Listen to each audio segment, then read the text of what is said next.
Welcome to Tales from the Trenches Tuesdays. Today, it is my absolute honor to have Matt Lang with me all the way from Australia.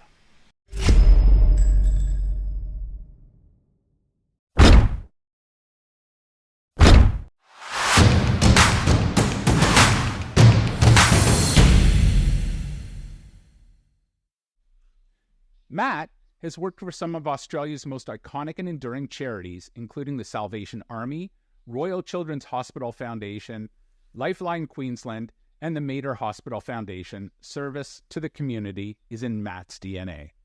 Prior to commencing in his role as head of fundraising and marketing for the variety of the Children's Charity Queensland, Matt pioneered the role of fundraising manager at the Brisbane Broncos and the first full-time role of its kind in the National Rugby League. During his 3 years at the Broncos, he helped the club meet and exceed its capital campaign target for its new training and community centre. Matt believes that humanity's search for meaning can be found in great philanthropy and is focusing the remainder of his career on helping people create their own magnificent legacy. So welcome, Matt. Great. Thanks so much for having me, Jack. So let me just kind of change gears for a second.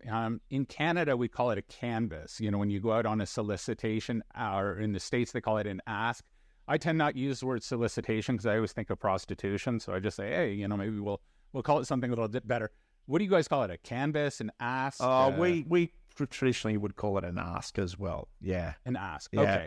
Okay. So you've been around for, 25 years in the fundraising world. So tell me about the best canvas that you were on and what made it the best canvas.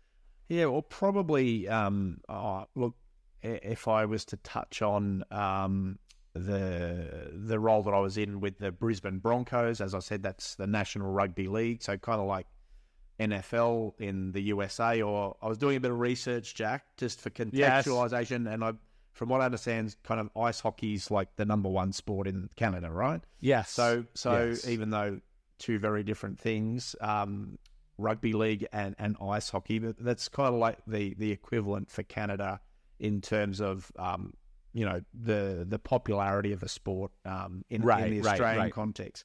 So I was fortunate to do 3 years for the Brisbane Broncos and was able to. We had a capital campaign running there to help fund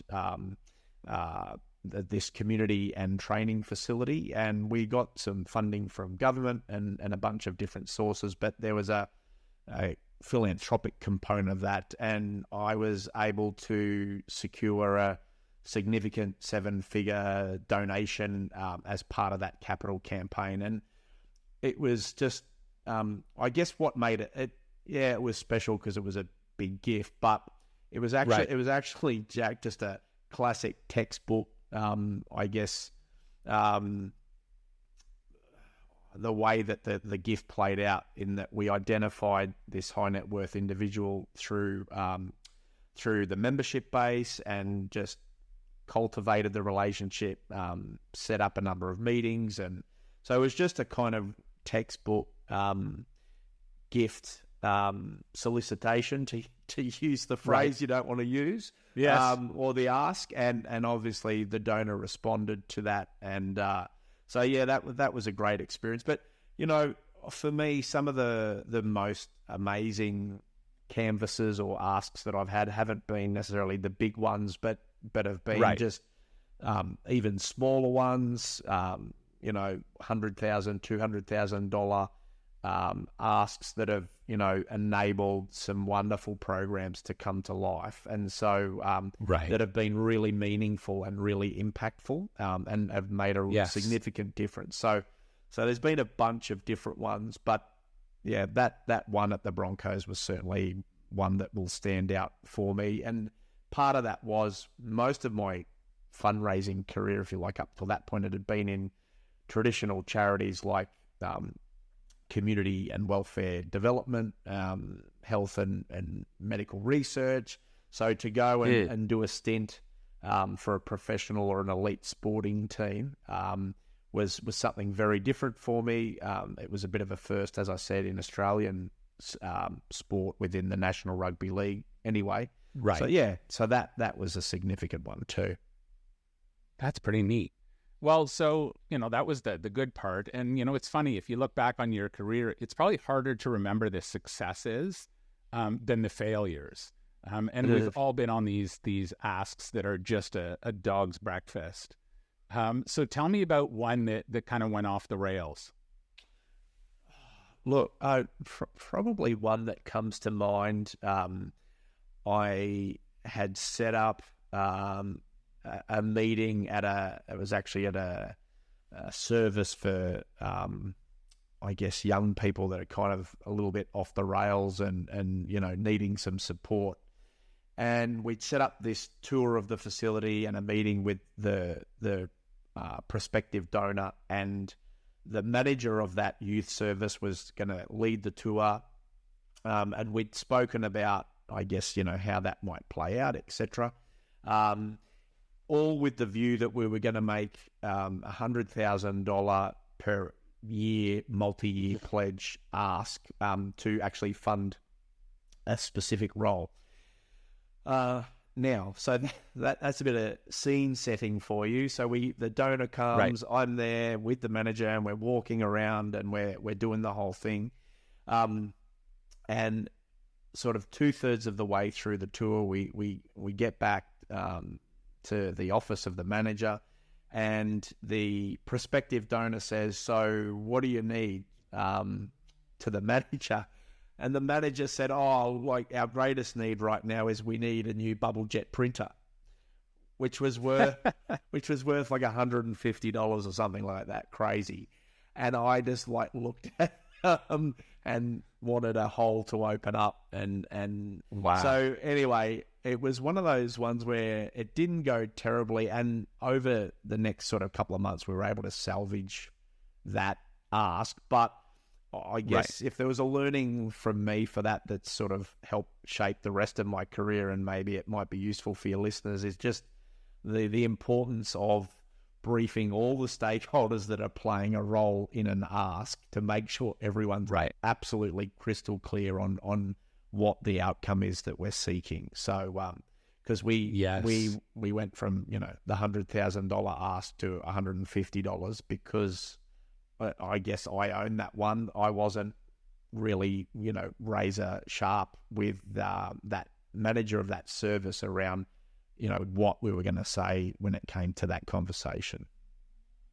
I bet you never made that mistake again. Nope. Never, ever. So yeah, that was one that happened, fairly early on, and absolutely, right. Jack. I'm so thorough when it comes to the briefing now, because I never want to have that scenario with the bubble jet printer again. I don't do it every time, but certainly for significant asks, I absolutely will do a detailed and documented plan beforehand, and make sure we allocate the roles, who's kind of doing the rapport building and leading that through, who's going to actually talk to the project or the vision, and who's actually going to ask. And so you're spot on. It's so important to be really clear on those roles.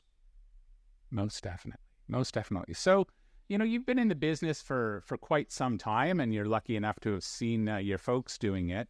So what's your favorite part about being a fundraising professional? Look, it's going to sound really cliche, but I'm really motivated, Jack, around seeing mission come to life for the organization. So for me, it's absolutely about, I get lit up by seeing great ideas, great transformative projects become a reality through people's generosity. So I love that bit, but probably, I guess, to expand on that for a little moment, I'm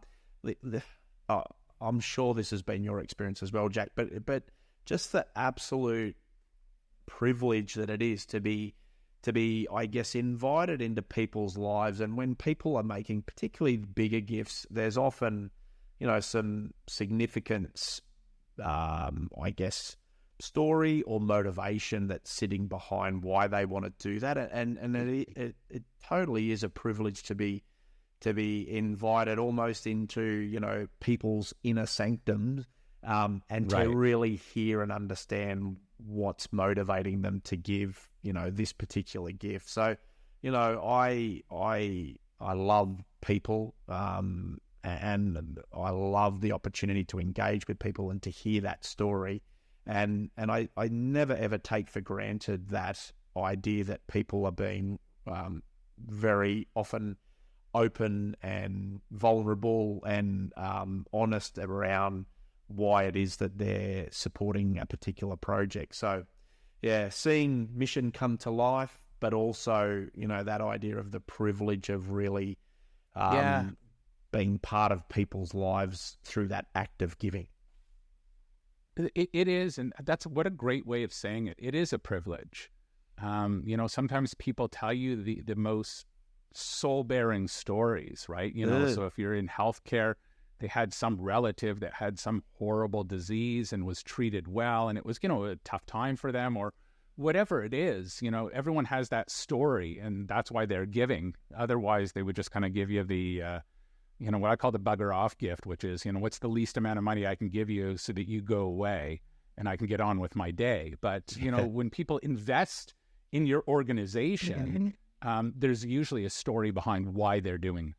Yeah, look, and I, you know, to that point, I remember talking to a donor once whose father had been very abusive and just awful to him and to the family. And so he wanted to contribute to actually to a drug and alcohol rehabilitation program, because he didn't want, he wanted to change the trajectory of people, you know, that had a problem with alcoholism, so that, you know, that they might be able to change that pathway that he saw with his own father.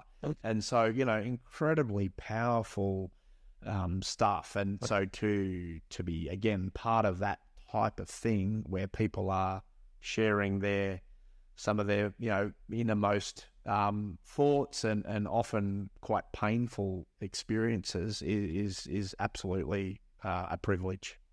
Wow. Well, Matt, this has been absolutely amazing. I thank you so much for your time. If folks wanted to get hold of you and to connect with you, what's the best way of doing that? Yeah, sure. Look, they can get in touch with me via LinkedIn. If they just type in, search Matthew Lang, Variety, the children's charity, they'll be able to track me down that way. So that's probably the best way. They can reach me via email as well. Can I give out my email address? Or yeah, I'll put it in the show notes. Yes, yeah. Perfect. So it's Matthew with 2 T's .lang, Lang, at varietyqld.org.au. Wow.